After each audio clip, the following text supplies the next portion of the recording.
Depuis une trentaine d'années, la partie est de la République démocratique du Congo fait face à des crises sécuritaires qui lui ont coûté des millions de vies humaines, en même temps occasionnant des déplacements massifs de la population à cause de la guerre injuste imposée dans cette partie du pays. Les Congolais s'enfuient pour trouver abri et refuge ailleurs. Malheureusement, fort de constater cette tragédie humanitaire, qualifiée de génocide oublié, les indifférents de la communauté internationale.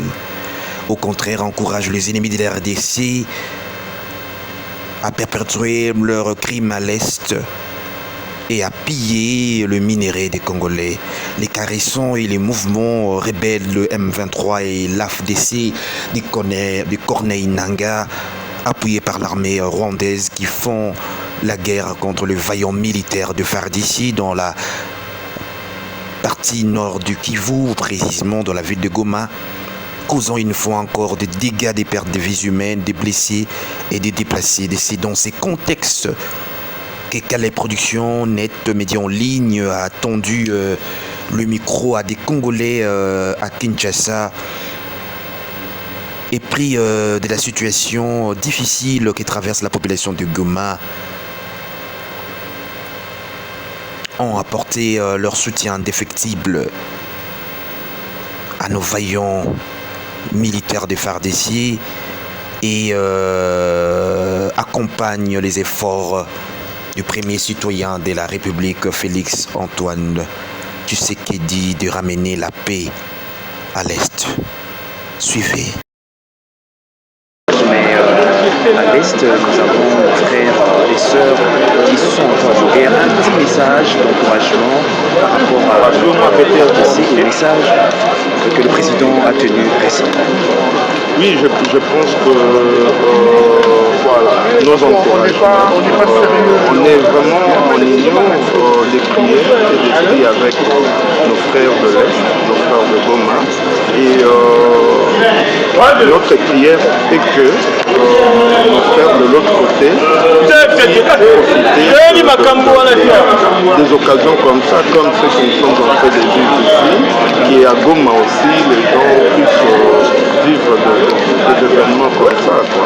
Et c'est dans lequel on les accompagne. Et au message déclaré récemment par le chef de l'État, comment est-ce que vous avez reçu ces messages? J'adhère au message du chef de l'État et je pense que je ne peux qu'accompagner, vu qu'il faut qu'on soit solidaire pour mettre l'ennemi hors de notre pays. Je vous remercie. Comme appui à votre vernissage coïncide dans un contexte où nous sommes pratiquement en deuil. Quel message pour accompagner le chef de l'État par rapport à nos vaillants FARDC? Le message est unique. Nous soutenons nos forces armées et nous soutenons le chef de l'État. Nous voudrons que nous ne cessions pas de croire que Dieu peut faire. Ce pays, c'est un pays de Dieu. Et aucune personne, aucun État ne pourra le canaliser simplement parce que la promesse a été déjà faite. Alors à nos vaillants combattants, qu'ils continuent de se battre et la victoire est de notre côté. Merci. Le message que je dois soutenir là, c'est que la RD Congo, c'est là, est une et indivisible.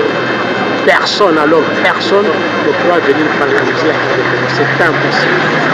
À moins que nous-mêmes nous disions oui, mais sinon, surtout pas par les armes, surtout pas par la force. Ça, je l'ai écrit en 2001.